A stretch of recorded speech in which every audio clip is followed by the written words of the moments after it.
The sun was still a half-circle of brass above the Nevada flats when the telegraph boy stumbled into Carson Station, his face white beneath the dust. The desert wind followed him inside like a restless ghost, sweeping over the floorboards and whispering against the windows. In his shaking hand was a single message from the eastbound line, a message that made the station master's coffee go cold before he finished reading. No one in Carson had ever seen such a thing.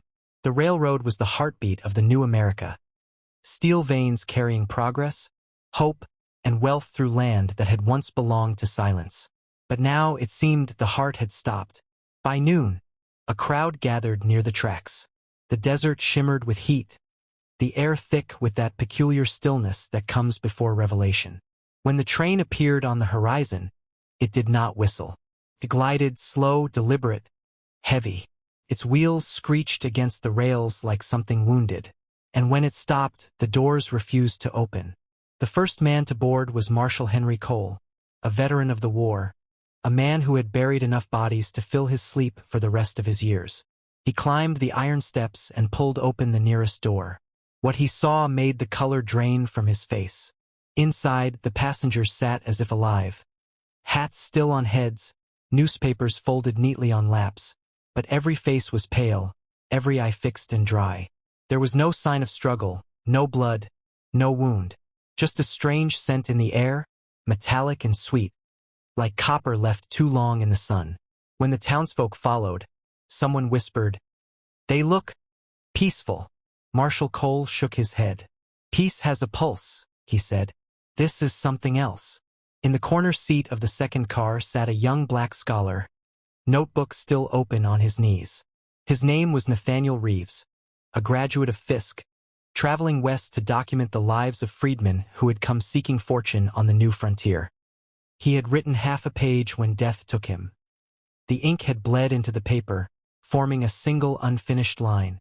"They say the desert remembers everything." Cole tore the page free and folded it into his pocket. He did not yet know why, but something in those words felt like prophecy. The coroner counted 43 bodies. Men, women, children. Every passenger on the manifest accounted for except one, the engineer. When they forced open the engine door, the cabin was empty. The throttle was set to full. The coal in the firebox was still warm. And on the control panel, drawn in soot, was a single symbol, a black circle crossed by two lines, like the wheel of a train broken in half. That night, as the bodies were laid in rows beneath canvas tarps, the town's preacher, Reverend Thomas Gray, stood over them and whispered a prayer no one could hear. The lantern light made his eyes shine wet. He had buried cholera victims, gunmen, and gamblers, but never this, never a whole trainload of souls stolen in silence. Across the tracks, the station master wrote telegrams to the Union Pacific offices in Sacramento. Each message went unanswered. The line crackled and died before a single word came back. By dawn, the desert began to change. The air grew heavy, thick with the scent of rust. Birds stopped circling. Even the wind seemed to hold its breath. Those who had touched the train the day before complained of fever. A few said they heard whispers in their dreams. Wheels turning, voices humming beneath the sand. Marshal Cole didn't sleep. He sat by the tracks with his rifle across his lap, watching the horizon. Somewhere in the dark, he heard the faint chime of a bell, soft, rhythmic, almost human. He stood, scanning the emptiness. Nothing but the wind. And yet the sound grew closer, clearer, until it became the distinct clang of metal against metal. He turned toward the train. The bell was ringing inside it. Cole climbed aboard again. The air inside was colder than before. He moved from car to car, lamp held high, until he reached the last coach. There, beside the luggage rack, hung the train's brass bell, polished, gleaming, swaying gently though there was no breeze. Beneath it, someone had written in coal dust across the wall, "The line runs both ways." Cole stepped back. The lamp flame flickered. For a moment, he swore he saw movement. A passenger's hand twitching, an eyelid fluttering. But when he blinked, everything was still again. By morning, word had reached the next town. A dead train arrived in Carson.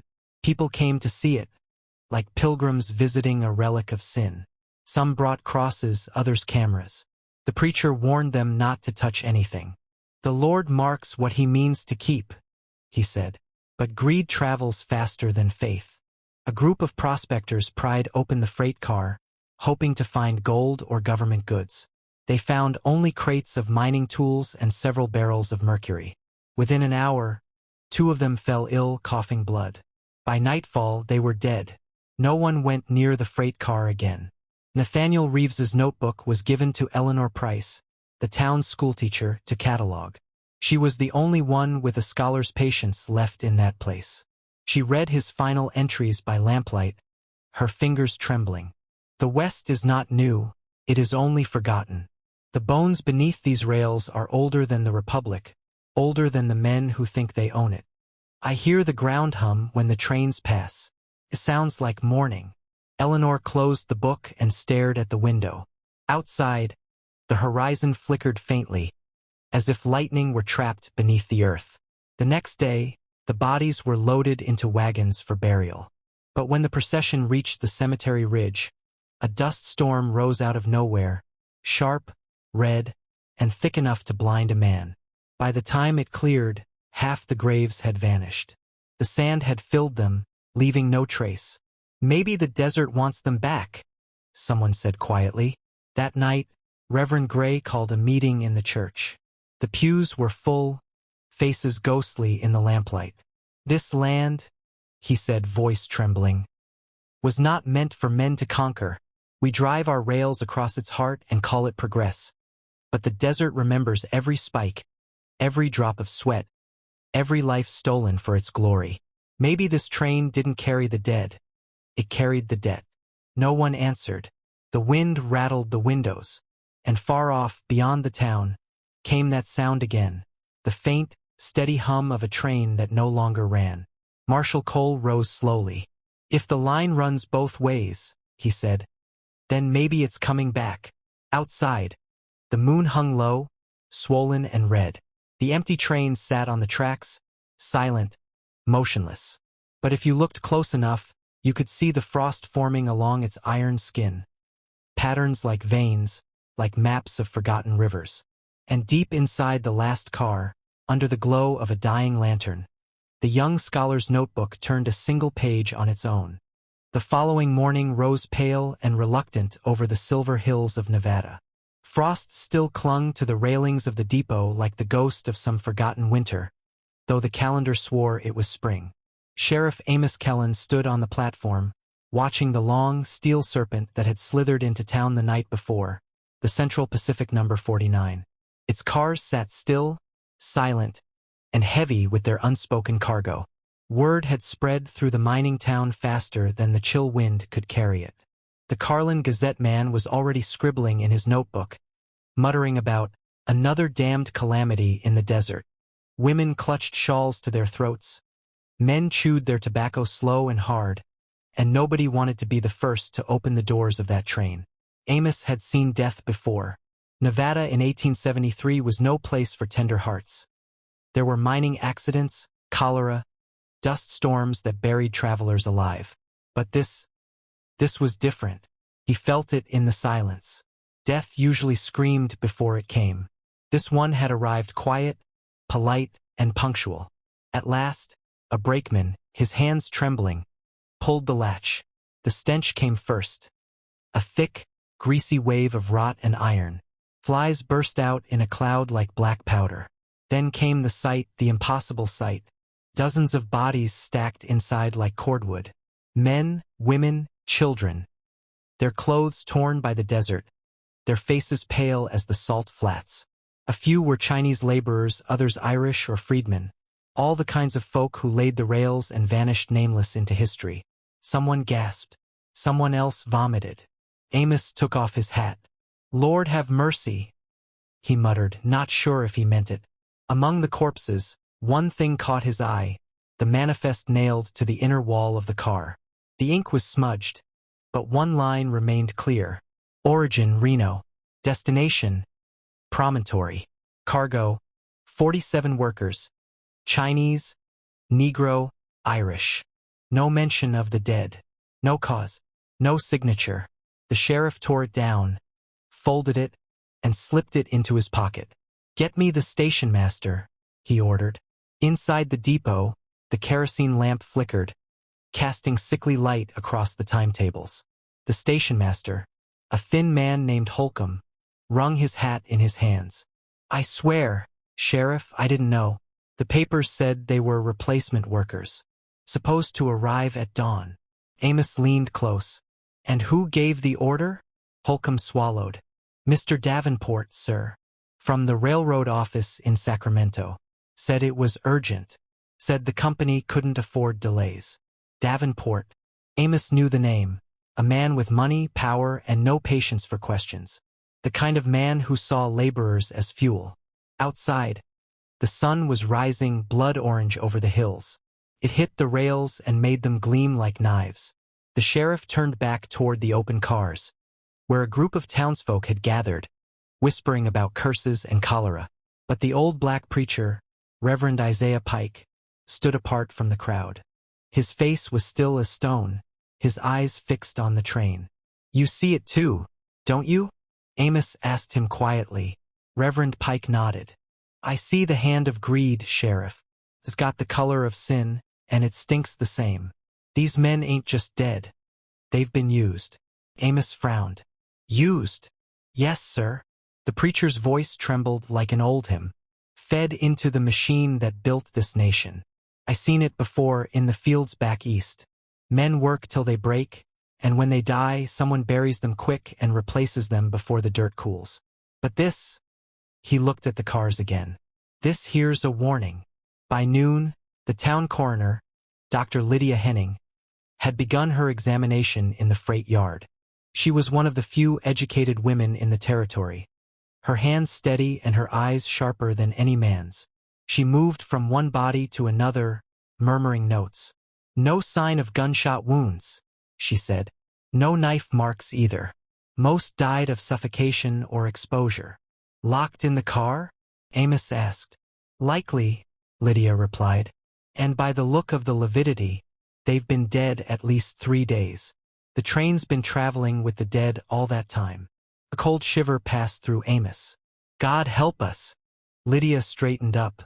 "God's been silent here for a long while, Sheriff." That night, the depot lanterns burned low. A sandstorm brewed on the horizon, a fine orange dust crawling across the desert like an army of ghosts. Amos sat in his office, staring at the manifest under the lamplight. The handwriting wasn't Davenport's. It was neater, almost delicate, and at the bottom, faintly visible under the smudge, he could make out 2 initials, R.L. Before he could think further, there was a knock on the door. Reverend Pike entered, hat in hand. "I been thinkin', Sheriff," he said softly. "That train came from the same route where they was building the new spur line, the one supposed to connect the mining towns." Amos nodded. "I heard. Dozens of Chinese laborers went missing last month." Pike's eyes glistened. "They didn't go missing, Sheriff. They were buried alive. My cousin worked that line. Said they used the dead as ballast under the tracks." Amos felt his stomach tighten. "That's a hell of a thing to say. It's a hell of a thing to do." The wind howled outside. Dust rattled against the window like bones. Somewhere in the distance, a coyote cried, and the sound stretched across the empty plains like grief. Amos looked down at the manifest again, then at the Reverend. "If you're right, this goes higher than we think." Pike leaned closer. "It always does, Sheriff. It always does. The rich man builds his empire, and the poor man becomes its foundation." Later, when the storm hit full force, Amos walked back to the train yard. The bodies were still there, covered with canvas. But the wind had torn one loose. He knelt beside it, pulling the sheet back just enough to see the man's face. Young, Asian, barely 20. Something gleamed near the man's fingers.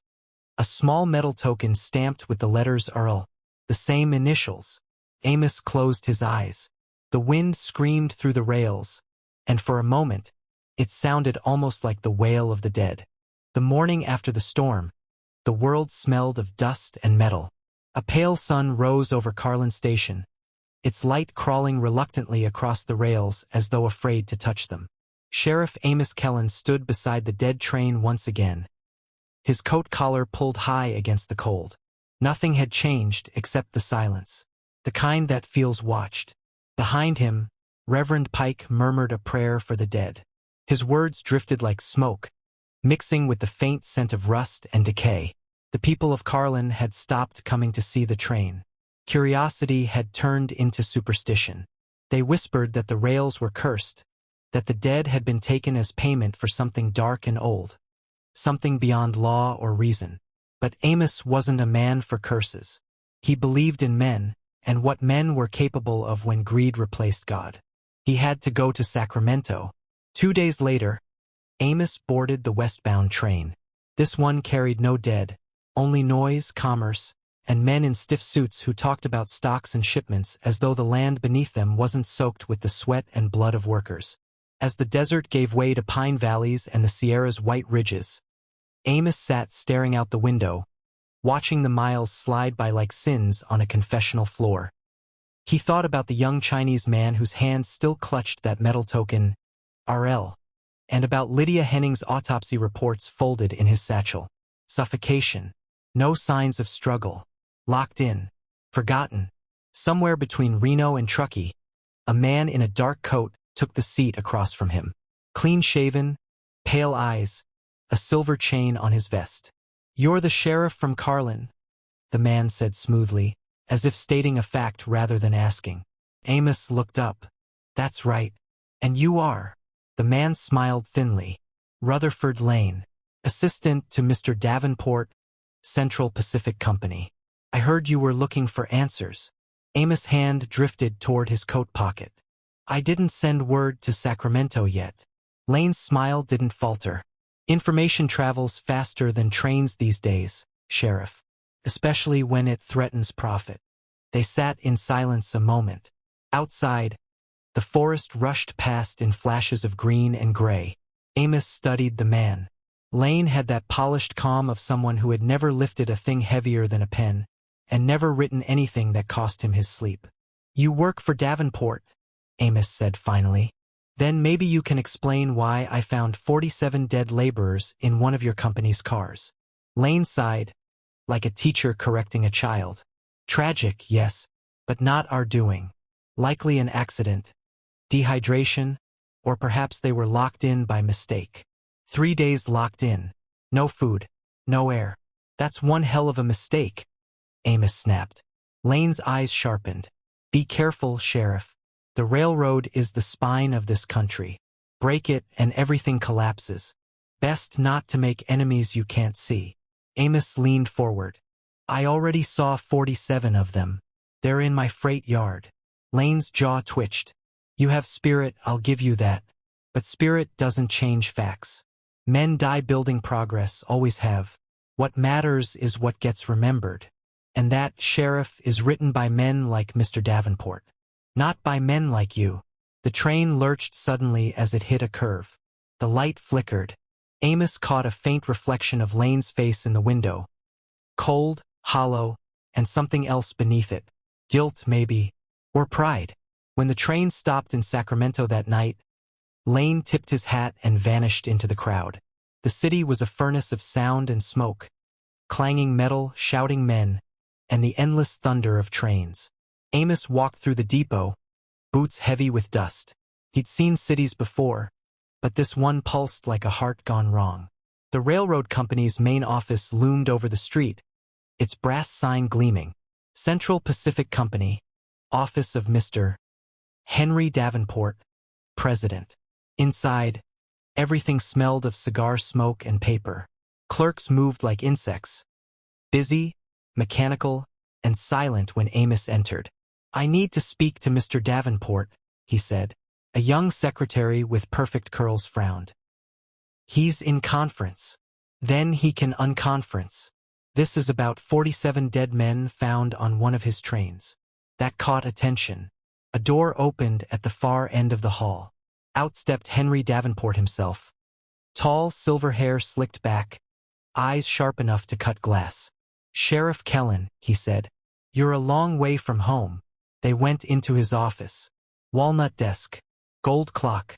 Map of the entire transcontinental line framed on the wall, as if he owned not just the rails but the land itself. Davenport poured himself a drink. "You've caused quite a stir," he said without looking up. "The papers are sniffing around. We'd prefer they didn't." Amos remained standing. "Then tell me what happened." Davenport sipped his whiskey. "You've seen the manifest. Workers were being transported to Promontory for track repairs. Somewhere along the way the ventilation failed. A tragedy, but a natural one." Amos' hands clenched. "You're telling me 47 people just suffocated, and nobody noticed?" Davenport met his eyes now. Cold. Calculating. "The company has miles of line, Sheriff. Accidents happen. It's a vast machine. And machines consume." Amos stepped closer. "That's not an accident. That's murder." The older man smiled faintly. "Big words from a small-town lawman. Be careful, or the machine might decide you're in its way too." Something in Amos broke then. Not in rage, but in resolve. He realized what Dubois would later call the veil. That thin, shimmering line between those who suffer and those who profit from suffering. The powerful didn't just ignore the dead. They depended on them. "You think history forgets," Amos said quietly. "But it remembers everything. Every nail, every body." Davenport turned back to his desk. "History remembers victors, Sheriff. Not their ballast." That night, Amos couldn't sleep. The city hummed like a restless corpse. He walked along the riverfront, where Chinese laborers still worked under torchlight, laying new tracks into the dark. Their faces were expressionless, their movements mechanical, like men who had stopped believing in tomorrow. A boy approached him quietly, barefoot, maybe 12. He held out a dirty envelope. "For you, Sheriff," the boy said. Amos opened it. Inside was a folded piece of paper and a small metal token, stamped again with the letters RL. The note read, "You're asking the wrong man. The real blood doesn't dry in Sacramento. Go to the Sierra tunnels. Follow the lights after midnight. RL." Amos looked up, but the boy was gone. Only the river answered, whispering softly over the stones. The next morning, before the sun rose, Amos Kellen boarded another train, this one eastbound toward the mountains. He didn't know who RL truly was, whether friend, foe, or ghost, but the dead still waited for their justice. As the locomotive roared into the dawn, the whistle screamed across the valley, and for a brief, terrifying second, Amos thought he heard other voices in the echo. 1,000 unheard souls crying beneath the rails. The Sierra Nevada rose like the ribs of some ancient, sleeping beast, white-capped, silent, and half-buried in its own shadow. Sheriff Amos Kellen arrived there 3 nights after leaving Sacramento, his coat thick with dust and his mind heavier still. The train dropped him off near a place called Donner Pass, where the mountains seemed to close in around the tracks like jaws. The air smelled of pine, snow, and coal smoke, but underneath it lingered something else, something sour and metallic. He stepped down from the carriage and looked at the darkness yawning ahead, the mouth of a tunnel cut deep into the rock. A lantern swung near its entrance, and beyond that, nothing but black. A small work camp stood nearby, half asleep under the weak moonlight. The men there were mostly Chinese, their tents made of canvas patched with tar. Smoke from their cooking fires hung low, curling through the cold air like ghosts reluctant to rise. When Amos approached, a few of them looked up but said nothing. They had the faces of men who had long ago learned that silence was safer than speech. He raised a hand. "Evenin', folks. Sheriff Kellen, from Carlin." No answer, only the crackle of fire. Then an old man stepped forward, bent, gray-haired, his eyes sharp as flint. He wore a torn wool coat over his work clothes. "You are looking for the dead train," the man said in broken English. Amos blinked. "You speak English? Enough." The old man nodded slowly. "Many dead. Many more soon." "What do you mean?" Amos asked. The old man's gaze shifted toward the tunnel. "They dig too deep. The mountain takes what it wants." Before Amos could ask more, The man turned and shuffled away, muttering in Cantonese. The others followed his lead, their faces lowered. Amos looked toward the tunnel again. The lamp at its mouth flickered, once, twice, then went out, swallowed by the dark. He waited until night had fully settled. The moon was high, white and thin as a coin. The only sound was the wind scraping across the rocks. Then he saw it. A faint glow deep within the tunnel. Blue, cold, and pulsing, like light seen through water. He grabbed his lantern and started forward. The air inside was colder still, damp with stone sweat. Every few feet, drops of water fell from the ceiling and hit the ground with tiny echoes. His boots crunched over gravel, over wood, and once something softer. He stopped, raised the lantern. A hand, human, half buried beneath loose rock. He knelt and brushed the dirt away, uncovering a sleeve of rough denim and the pale outline of a face beneath it. The man's eyes were open, his mouth twisted as if caught mid-scream. "Lord," Amos whispered. He stood and looked deeper into the tunnel. The blue glow pulsed again, further down. He walked for what felt like hours, deeper and deeper into the mountain's belly. The air grew heavy, thick with the scent of earth and rust. Then the tunnel widened into a cavern, one not marked on any map. There, dozens of men worked by torchlight, Chinese laborers, hollow-eyed, digging at the rock with picks and shovels. The overseer, a tall white man in a fur coat, barked orders from a wooden platform. His voice echoed off the stone like thunder. "Faster! Keep those drills moving!" But what froze Amos wasn't the men or their work. It was what they were digging into. At the center of the cavern, half uncovered, lay the remains of an old shaft. A tunnel older than the railroad, lined with bones. Dozens of skeletons, tangled together, as though they'd been buried alive centuries ago. And from somewhere beneath those bones, that cold blue light seeped up through the cracks, painting the walls in ghostly color. The laborers avoided looking at it. Some crossed themselves. One quietly wept. Amos crouched behind a pile of crates, watching. He could see the overseer's face now, hard, angular, and cruelly familiar. It was Rutherford Lane, the same man from the train. Lane barked again. "No stopping. Davenport wants this line cleared before the thaw. You hear me? These bones don't matter. Nothing here matters but the track." A man stumbled, coughing blood into his hands. Lane didn't even look. Amos felt a sickness rise in him. He'd seen greed before, but this was desecration. Then, faintly, a voice behind him whispered, "You shouldn't have come." Amos spun around, lantern raised. It was the old Chinese man from before. His face looked different now, older, almost translucent under the blue light. "You," Amos said, "you knew this was happening." The man shook his head. "No man can stop it now. The earth remembers. The dead remember." "What's that light?" Amos demanded. "The souls," the old man whispered. "Those who built the first road. Those who died when white men came with guns and gold. The mountain never forgot them." A rumble echoed through the tunnel. Dust fell from the ceiling. Lane's voice boomed, "Keep digging." The glow beneath the bones brightened, blinding, furious, and a wind tore through the cavern though no tunnel was open. The lamps flickered out one by one. The men screamed. In that brief chaos, Amos saw things.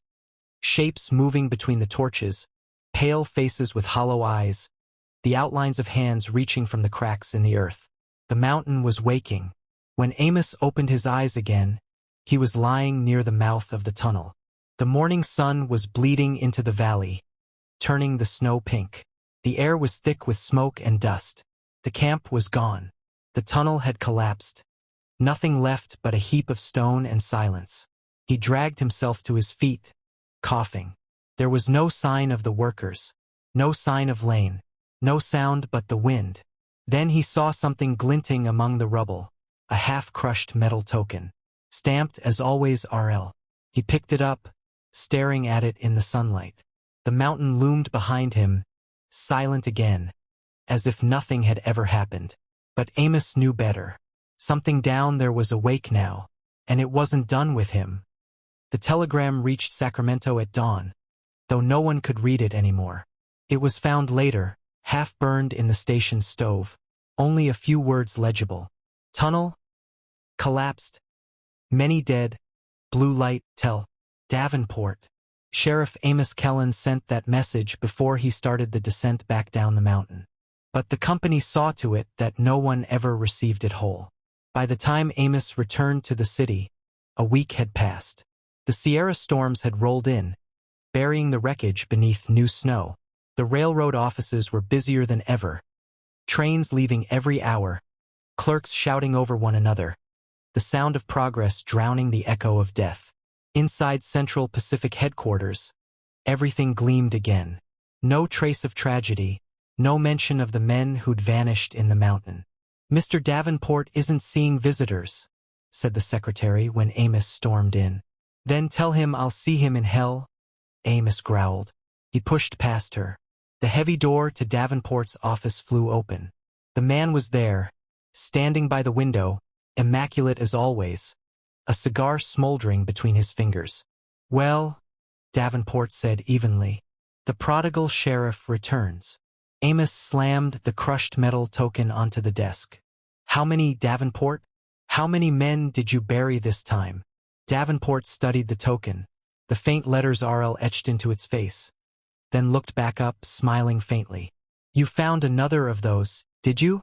I'm surprised. Most were melted down after the collapse." "Collapse?" Amos barked. "That wasn't an accident. You sent them to dig into a grave. I saw the bones, the light." "The light?" Davenport interrupted. "Yes, you've mentioned that before. Perhaps exhaustion. Thin air plays tricks at altitude." "I know what I saw," Amos said. "And I know what the papers will print," Davenport replied coolly. "A sheriff gone mad from solitude and superstition." He turned away, gazing at the map on his wall, the great black line cutting from coast to coast like a scar. "Progress, Sheriff," he said softly. "That's all this is. A few broken stones, a few broken bodies. The world doesn't slow for its casualties." Amos's voice cracked. "You talk about them like they ain't human." Davenport exhaled smoke. "They were workers. They were paid. They were buried alive. Then they died in service to something greater." The words hung in the air like ash. Amos stepped forward, trembling. "You think you can bury truth the same way you bury men. But it always comes back up. I saw the mountain bleed, Davenport. I saw the earth spit out your sins." For the first time, Davenport's composure faltered. His eyes narrowed. "Get out of my office." "I'll go," Amos said. "But I'm not done." That night, Amos rented a room above a saloon near the freight yard. He sat by the window with a bottle of rye and his notes spread across the table. Autopsy reports, manifests, scraps of letters. He traced the initials RL over and over again in the lamplight. Rutherford Lane was dead, buried somewhere under that mountain. But if the letters weren't just his name, what did they mean? Near midnight, someone knocked on his door. "Sheriff Kellen?" A woman's voice, soft, steady. He opened the door and found Dr. Lydia Henning standing there, coat dusted with snow. "You shouldn't be here," Amos said. "I heard what happened in the Sierra," she replied. "They've already closed the investigation." "Of course they have." He gestured to the papers. "They've closed it the same way they closed those tunnels." She stepped inside, lowering her hood. "Amos, you need to leave this alone." "Can't," he said. "Not after what I saw." Her eyes darkened. "Then you should know they're watching you. The company's men. One followed me from the hospital tonight." Amos looked toward the window. Down in the street, a carriage waited in the fog, lanterns glowing dimly. A figure sat inside, unmoving. "They don't want you talking," she whispered. "And they don't want me examining anyone who survived." "Anyone did survive?" Amos asked sharply. "One man," Lydia said. "A Chinese digger pulled from the edge of the collapse. He's at St. Jude's Infirmary, under guard." Amos grabbed his coat. "Take me there." St. Jude's sat at the edge of the city, half-lit and silent. Inside, The corridors smelled of lie and sickness. Lydia led him down to a small ward, where a single bed waited behind a curtain. The man lying there was barely alive, skin gray, eyes sunken. His hands were bandaged, nails blackened from clawing at rock. Amos leaned close. "Can you hear me, son?" The man's lips moved. No sound came. Then, faintly, "Fire, blue fire." "From the ground?" Amos asked. The man nodded weakly. "They feed it. Men die mountain eats." His voice broke into coughing. Lydia tried to soothe him, but he grabbed Amos's sleeve with surprising strength. "Tell the world," he rasped. "Tell Earl." Then he was gone. The lantern flickered once and went out. When Amos looked up again, two men stood in the doorway. Company men. Coats too fine for common labor, eyes too cold for mercy. "You've heard enough, Sheriff," one of them said. Amos reached for his revolver. Too slow. A gunshot split the air. Lydia screamed. The men disappeared as quickly as they'd come. The nurse rushed in. The patient's body lay still. A hole burned through the sheet where the bullet passed. "God help us," Lydia whispered. Amos stared at the corpse. "No," he said softly. "God's not here. Only Davenport."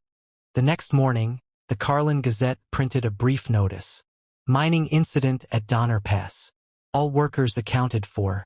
No casualties." Amos tore the page apart. Everywhere he went that day, he felt eyes on him. The men at the depot stopped talking when he passed. The telegraph clerk refused to send his messages. Even Reverend Pike's letters from Nevada arrived opened and resealed.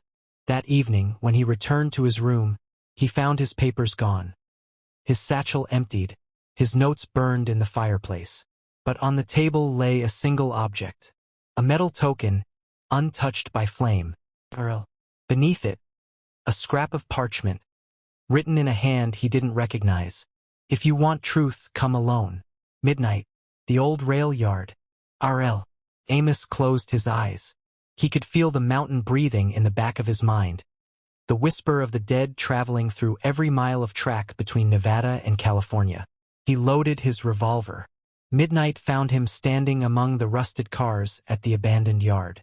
The fog was thick, the air smelling of oil and rain. Somewhere a whistle blew, distant, mournful, though no train was scheduled at that hour. Then he saw a figure step out from behind a coal tender. Tall, cloaked, face hidden beneath the brim of a hat. "R.L." Amos called. The figure nodded once. "You kept your promise." The voice was low, hoarse, and oddly familiar. "You were supposed to be dead," Amos said. "Death," the man replied, "is a poor deterrent in this country." He lifted his head. The lantern light caught the edge of his face, and Amos staggered back. It was Rutherford Lane. Alive, pale, eyes hollowed like burned coal. "What are you?" Amos whispered. Lane smiled faintly. "A witness. Same as you." He held out a small leather book. "These are the company's records. Proof of every body buried under the rails. Names, numbers, payments." Amos reached for it. "Why give this to me?" "Because they'll kill me before dawn," Lane said. "And because someone has to finish the story." The sound came then, the whistle again, closer. The ground trembled. Lane turned toward the darkness of the tracks. "They're coming." "What train runs this line?" Amos shouted. "None," Lane said. "Not anymore." A light flared through the fog, blinding, blue. Amos shielded his eyes. The air grew hot, humming like a furnace. When he looked again, Lane was gone. The book lay at his feet, its cover scorched. The light roared past him without wheels, without smoke. A ghost train screaming through the night, filled with the faces of the dead. Then it was gone. Only silence and the faint echo of its whistle remained. Amos stood alone, the book clutched to his chest. Somewhere beyond the fog, a new dawn began to rise, but it brought no warmth. He knew now that the dead were not resting, and the living had no idea how close they were to joining them. Night fell like a slow curtain over the Nevada plains. The wind had quieted, yet the land itself seemed restless, breathing in deep sighs that stirred the sand around the station. Only the broken lamplight from the platform cut through the darkness, trembling against the waiting train that still stood, motionless, heavy with its awful cargo. No one dared go near it now. The smell had turned sharp and metallic, no longer simply of decay but of something burnt, like the desert itself was smoldering. The sheriff had ordered the station cordoned off, though his own men refused to stand watch. They said they heard things, chains dragging, muffled steps inside the sealed cars, and a low voice whispering beneath the iron wheels. Isaiah Clarke sat on the edge of the freight platform, his coat pulled close against the wind. His notebook rested in his hands, but he had not written in hours. The last words he'd penned, "America buries not just men, but memory," haunted him more than the sight of the train itself. From behind him, he heard the faint sound of footsteps crunching over sand. Sheriff Harlan appeared, his face hollowed by exhaustion. "You still here, Professor?" he asked quietly. Isaiah nodded. "Can't leave, Sheriff. Not yet." "You think there's still something left to find?" "There's always something left," Isaiah replied. "The question is whether we want to see it." Harlan sighed and rubbed his temples. The coroner's men counted 57. Some can't be named, no papers, no tags, just skin and bones. A few wore what looked like prison stripes. Some looked like they came from the camps out west. Chinese, maybe. I don't know anymore. Isaiah's voice was steady. "You ever think about who built those tracks, Sheriff? Who laid down the bones of this country so others could cross it in comfort?" Harlan looked at him sharply. "You mean the freedmen, the immigrants, the ones who did the hard labor?" Isaiah closed his notebook and met the man's eyes. "I mean the forgotten, the ones history leaves in the margins because their deaths were never profitable." The sheriff turned away, silent. Somewhere in the distance, a coyote called, a long, mournful note that echoed through the valley. Later that night, the station lights flickered and went out. The desert became an ocean of black. The only illumination came from the stars, cold, endless, and far removed from the sins of men. Isaiah walked toward the train again. The air around it felt heavy, almost electric. He placed his hand on the side of the nearest car and felt a faint vibration, like a heartbeat. He froze. Inside, something shifted. A slow creak of wood, a soft thud, then silence. Isaiah stepped back, breath caught in his chest. He told himself it was the wind, the cooling of the metal, the settling of death. But the sound that came next was unmistakable. A low, drawn-out moan, deep from within the sealed car. He ran for the lantern. When he returned, Harlan was already there, gun drawn. "You heard it too?" the sheriff asked, eyes wide. Isaiah nodded. "There's someone still alive in there." Together they pried open the iron latch.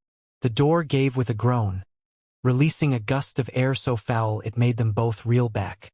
The lantern's flame flickered violently, illuminating what lay inside, bodies upon bodies, tangled, still. And in the center, barely moving, a man raised his trembling hand. "Help me," the voice rasped. Harlan climbed in first, pressing a cloth to his face. Isaiah followed, his heart pounding. The survivor was thin, his skin stretched tight, his clothes in tatters. His eyes rolled upward in confusion. "Water," he whispered. Isaiah gave him a canteen, holding his head steady. After a few sips, the man coughed violently, then spoke again. They loaded us alive," he gasped. "Said it was a transfer. We were workers. The mine collapsed. They didn't want anyone to know. They sealed the train. Told us it was for transport." The sheriff's jaw tightened. "Who told you that?" The man's lips quivered. "Company men. Said the East doesn't need ghosts." Then his body went limp. Isaiah checked for a pulse, nothing. He looked at the sheriff, whose eyes were wide with disbelief. "They buried them alive," Isaiah said quietly. "Not in earth, but in steel." That night, Isaiah sat by the flickering lamplight, writing again. "They call this land a promise, but every promise here is built upon the bones of the broken." The West was not one. It was taken one grave at a time, and when the train came full of bodies, it was not an accident. It was a confession. He paused, pen trembling in his hand. The wind howled outside, carrying with it the faint echo of a whistle, the sound of a train that would never reach its next station. And for the first time since the iron rails had cut across the land, Isaiah Clarke wept. Morning crept slowly over the desert.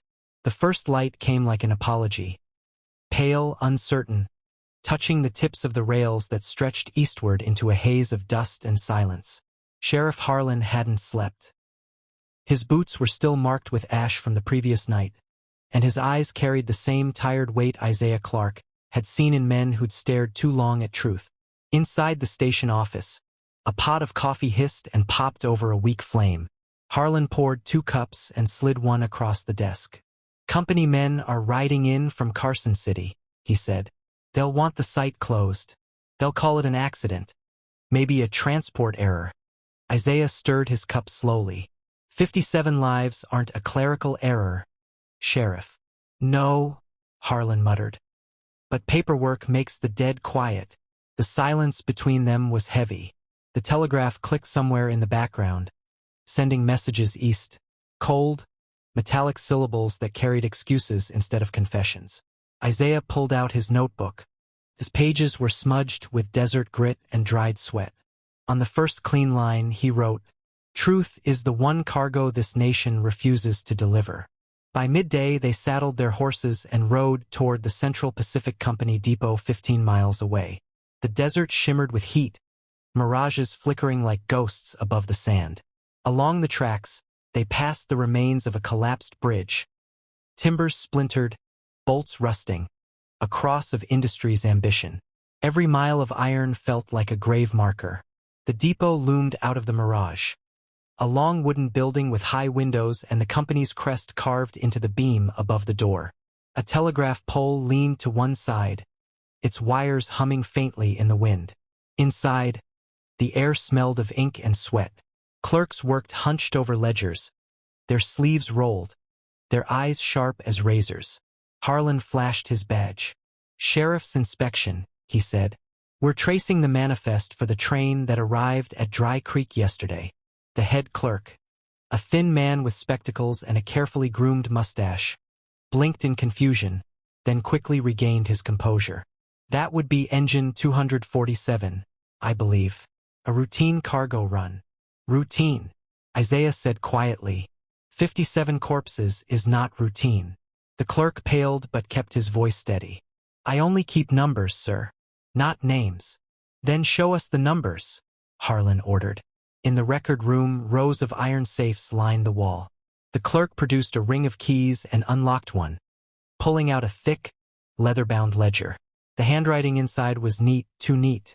Each page listed trains, cargo, destinations, and signatures of approval. "Here," the clerk said, pointing. "Engine 247, departed from Silver Vein Mine, arrived Dry Creek Station." Isaiah leaned in. "Cargo, mining equipment and laborer transfer. Laborers to be reassigned." "Laborers to be reassigned?" he repeated slowly. "That's how you label men packed into coffins?" The clerk swallowed. "Sir, I don't make the entries. The company." "Who signed this?" Harlan interrupted. The clerk hesitated, then turned the page. At the bottom, in bold ink, was the signature, Charles W. Lawton, Regional Supervisor. Harlan whistled under his breath. "Lawton's a powerful man. Owns shares in 3 mines and half the railroad out here." Isaiah copied the name carefully into his notebook. "Then he owns half the graves too." Outside, the desert wind whipped dust around their boots. Isaiah stared at the horizon, at the long stretch of rails gleaming under the sun. "We need more than a signature," he said. "We need proof." The sheriff nodded. "There's a second ledger, the paymaster's book. It lists wages for every crew that worked the line. If those men were alive on paper, the company kept paying them." They rode to the paymaster's office, a small annex built beside the depot. The door was locked, but Harlan's badge served as a key. Inside, the air was thick with the smell of mold and old ink. Piles of parchment filled the shelves, dated and numbered. Isaiah flipped through the most recent records, running his fingers down the names. Then he froze. Sheriff, look. The same 57 men were listed month after month, marked paid in full, even after the date of their supposed deaths. Next to each name was a thumbprint, all identical. Forged, Harlan said softly. Someone's been signing for them. Isaiah felt a chill crawl up his spine. They buried them alive and then kept them alive on paper. Easier that way. The company saves face, and someone pockets the wages. He picked up a pen from the desk. The nib was bent, stained with fresh ink. The last entry was dated only 2 days ago, after the train had already arrived at Dry Creek. Someone's still writing for the dead, Isaiah whispered. That night they camped near an abandoned siding. The fire crackled low, its light painting long, thin shadows on the sand. The rails glowed faintly in the dark, as if carrying a memory of the sun. Harlan poured whiskey into 2 tin cups. You ever think about leaving all this behind, Professor? Go back east. Write your books.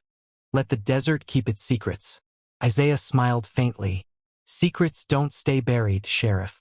They just wait for someone stubborn enough to listen. He took a sip, then gazed into the flames. When I was a boy in Georgia, my mother told me that every road built on injustice will someday lead home to the truth. This railroad was built by men who believed they could outrun their sins. But sins, like trains, always come back down the line. The sheriff nodded slowly. Then I guess we're standing on the tracks. At dawn they returned to Dry Creek. A telegram awaited them at the station, stamped with the company seal. From C. W. Lawton, Regional Office, Carson City, to Dry Creek Station. Cease investigation. All records to be forwarded immediately. Company representatives en route.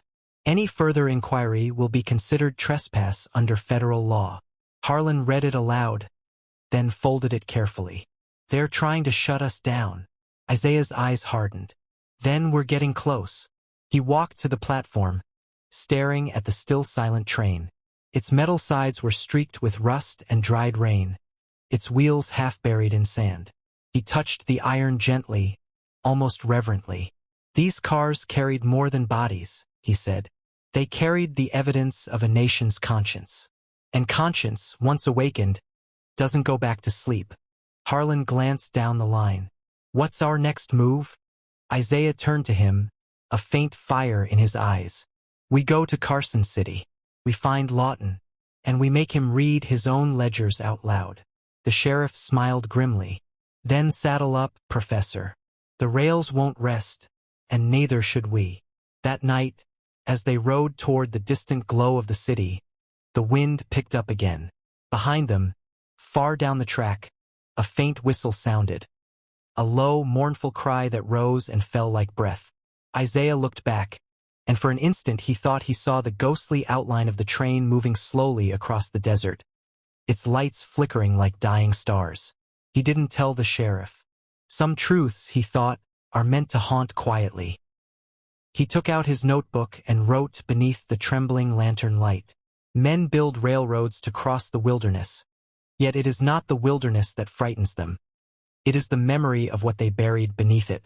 And when the rails begin to sing at night, it is not the wind that answers, but the dead reminding the living that justice still waits at the next station. The road to Carson City cut through the desert like a scar. The sun rose red and swollen, bleeding into the horizon as Isaiah Clarke and Sheriff Harlan rode in silence. Each mile felt heavier than the last, the horses' hooves kicking up dust that hung in the air like ghosts unwilling to settle. By mid-afternoon, the desert gave way to the outlines of the city. A tangle of rail yards, saloons, and smoke. Carson had grown fat on the promise of the railroad, its streets lined with warehouses and men who traded sweat for silver. But beneath the smell of coal and whiskey, there was something else, something sour, the scent of greed left too long in the sun. They stopped outside a tall stone building with black shutters and a brass plaque. Central Pacific Railroad, Regional Office. Harlan tightened his belt. Lawton's inside, he said. He won't like company. Isaiah adjusted his collar. That's fine. Truth never asks for permission. Inside, the office was quiet. Too quiet. A young secretary sat behind a mahogany desk, eyes flicking nervously between them and the inner door. "Mr. Lawton is in a meeting," she stammered. Harlan set his badge on the counter. "Then he's got new company." Without waiting, they pushed through the door. Charles W. Lawton looked up from a pile of papers. He was a large man, his hair gray at the edges, his eyes the color of cold steel. Behind him hung a portrait of the president, framed in gold. Everything about the room spoke of power, the kind that didn't ask questions, only gave orders. "Sheriff Harlan," Lawton said slowly. "And, Mr. Clark, isn't it? I read about you. A writer from the East." Isaiah stepped forward. "I came west to see what progress looks like, Mr. Lawton. I found a train full of corpses instead." Lawton's smile didn't falter. "Tragic accident. These things happen in expansion. The West is no place for the faint-hearted." "An accident doesn't forge signatures," Harlan said, "or pay wages to dead men." For the first time, a shadow crossed Lawton's face. "Careful, Sheriff. You're speaking of company records. Federal property. Tampering with them is a crime." Isaiah leaned on the desk, his voice quiet but sharp. "And burying workers alive isn't?" The air in the room grew tight. Lawton rose slowly from his chair. "You're making dangerous accusations, gentlemen. The company built this country. Without us, you'd still be crossing deserts on foot. Sometimes progress demands sacrifice." Isaiah's eyes didn't waver. "Sacrifice by whom?" Lawton's expression hardened. "By those who have less to lose." Outside, the wind picked up, rattling the shutters.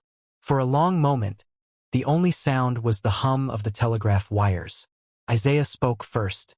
"You kept those men on the payroll. Their families think they're still alive." Lawton gave a short laugh. "And that's a mercy. Would you rather they starved on a promise of justice? Let them believe their sons are working. The world runs smoother when the poor have something to hope for." Harlan's hand brushed the butt of his gun. "You're talking about people, not cattle." "I'm talking about order," Lawton snapped. "You think railroads are built on ideals? They're built on blood and discipline. You can't tame a continent without both." Isaiah felt the heat rise in his chest. "Then this nation is being tamed by its own cruelty." Lawton's lips curled. "Be careful, Mr. Clark. Words like that can cost a man his place in history." Isaiah straightened his coat. "Maybe, but silence costs him his soul." He turned to leave. Harlan followed, pausing at the door. "We'll see you again, Lawton." "I doubt it," the man replied, settling back into his chair. "The company has friends in Washington. You'll find your investigation misplaced." Outside, the afternoon light was harsh. Isaiah exhaled slowly. "He's not afraid of the law," he said. "No," Harlan replied, "because he writes it." They walked past the depot toward the newspaper office on Main Street. Inside, the editor, a weary man with ink-stained fingers, looked up from his press. "Sheriff, what brings you?" "We've got a story," Harlan said. "One the company won't print." The editor's smile vanished. "Then you better tell it quick. They watch every word that leaves this building."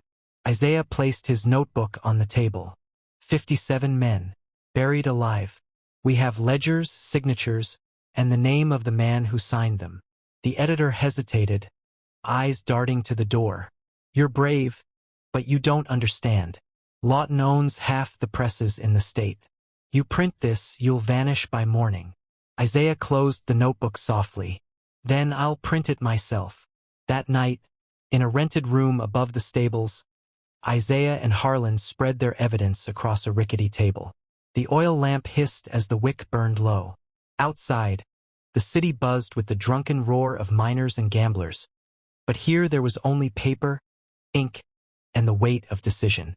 Isaiah dipped his pen and began to write, each word a strike of defiance.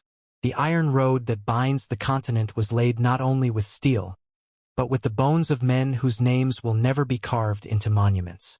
Their labor gave breath to progress, and progress repaid them with silence. Harlan watched him for a while. "You really think people will care?" "They have to," Isaiah said. "If they don't, then the dead will keep riding that train forever." A knock interrupted them. 3 short raps, deliberate, cautious. Harlan drew his revolver and opened the door. A woman stepped inside, her face half hidden by a shawl. Her hands trembled as she held out a folded envelope.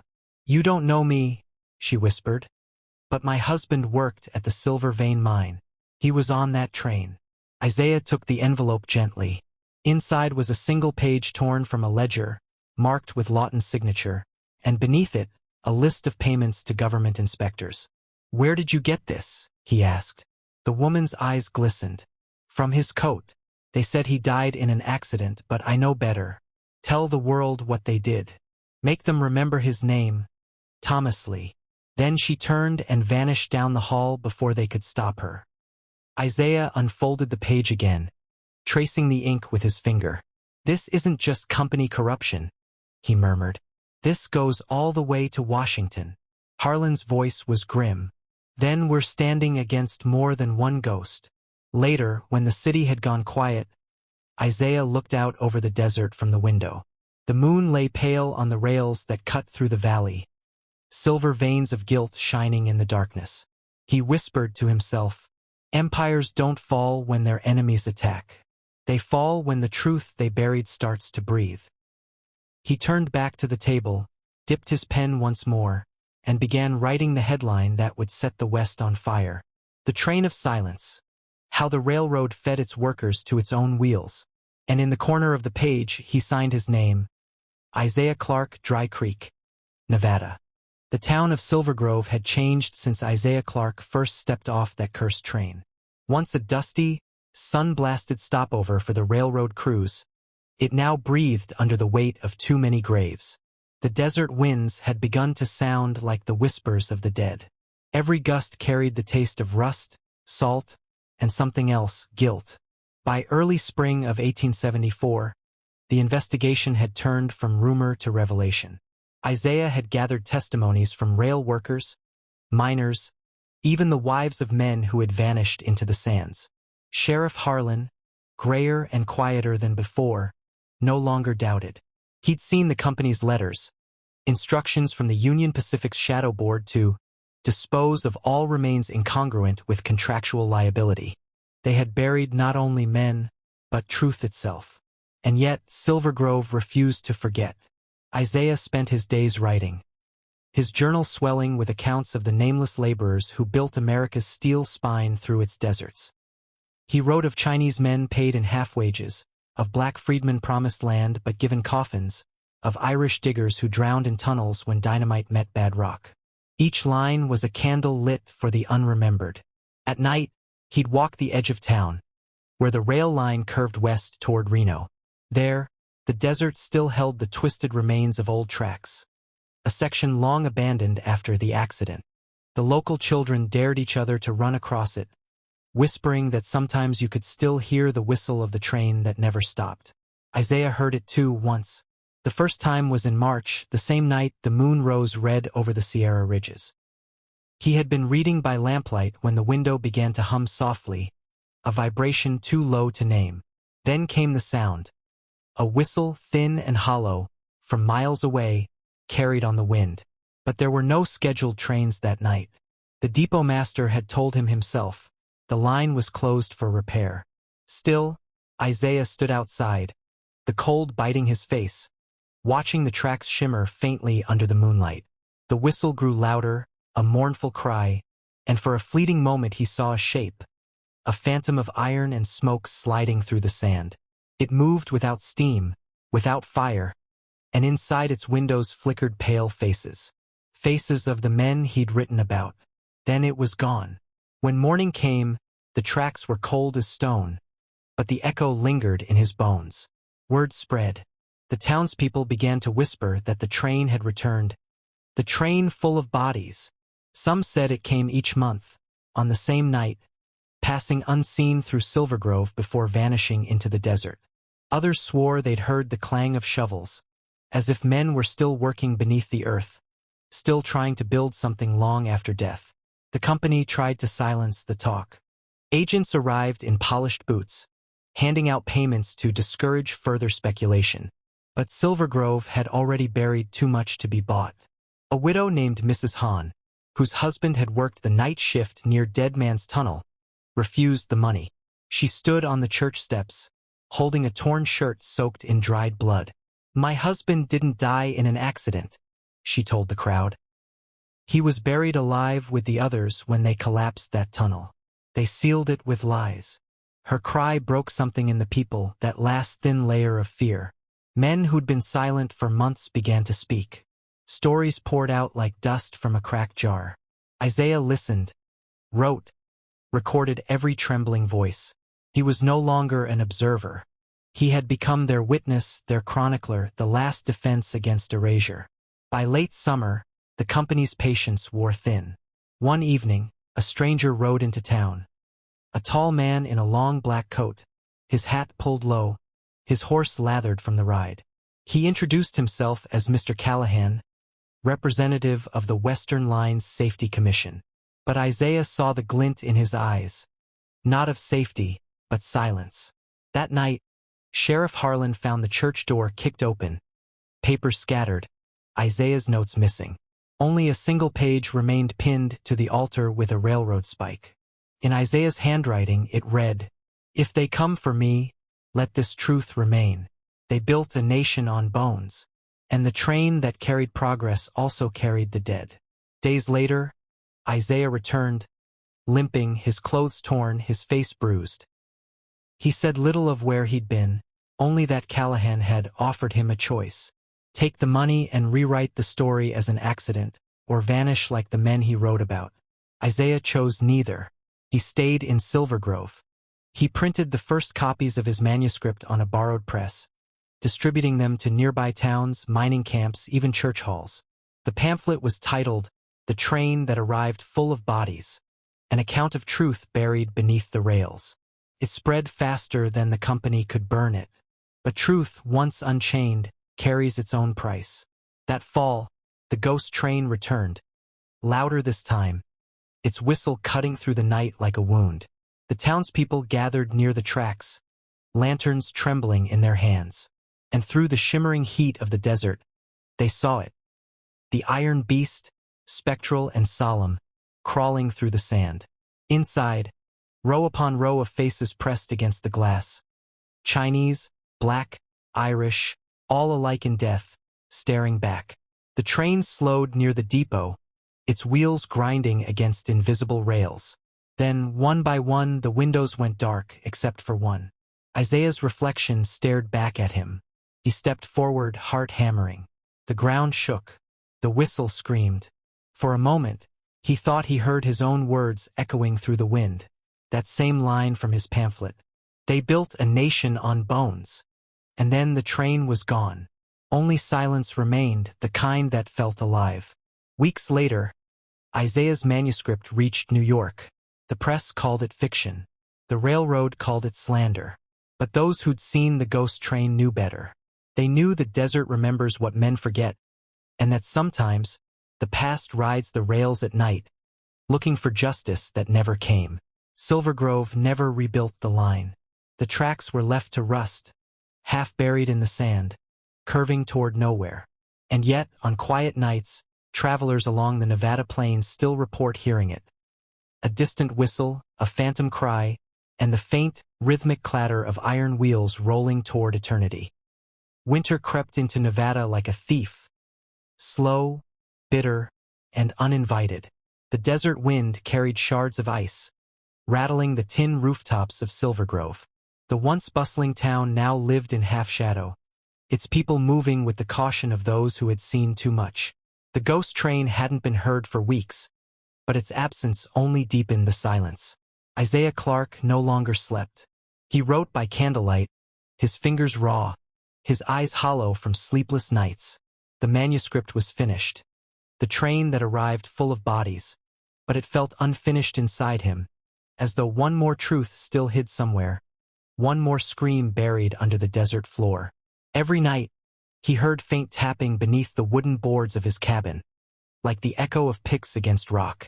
Sometimes he imagined voices whispering in a language older than his own, a soft chorus of laborers who had died nameless.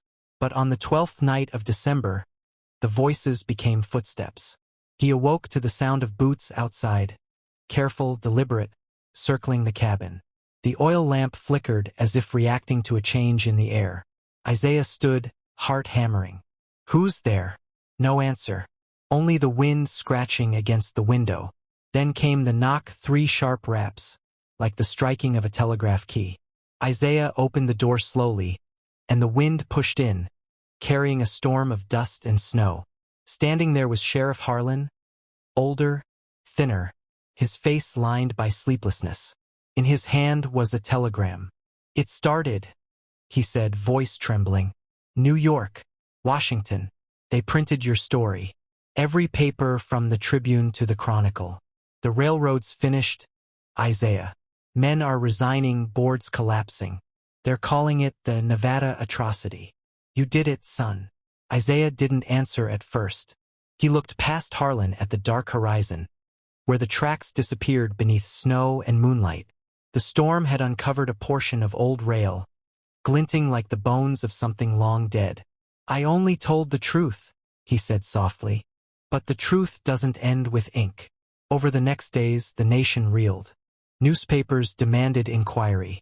Senators called for hearings. A commission was formed to investigate the mass death and disposal of immigrant laborers during Western Railroad expansion. The phrase was sterile, but the people weren't. Crowds gathered in Boston, New York, and Chicago, carrying lanterns and signs that read, "We will not ride on the bones of the forgotten." Isaiah's words, "They built a nation on bones," had become a cry of conscience. But even as his name spread eastward, something darker began to stir in Silver Grove. That same week, workers repairing the old line discovered a hidden chamber beneath Dead Man's Tunnel, a hollow cavern sealed behind iron braces. Inside lay dozens of skeletal remains, each wearing the faded rags of a railroad uniform. But what chilled them most were the rails themselves. They had been laid over the bodies, as if the dead had become the very foundation of the track. Isaiah stood beside the pit, his breath clouding in the cold air. Sheriff Harlan removed his hat, whispering a prayer. "God forgive us," he said. "They didn't even stop long enough to bury him proper." Isaiah stared down into the darkness. "No," he said. "They buried them perfectly, right where they wanted the line to hold." The discovery made national news. But the railroad's remaining directors, cornered and desperate, blamed rogue foremen and unrecorded accidents. No one was arrested. No one confessed. The headlines faded as new scandals rose. But not for Isaiah. He couldn't move on.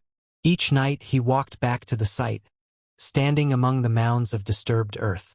Sometimes he swore the ground moved beneath his feet, as though something below still breathed.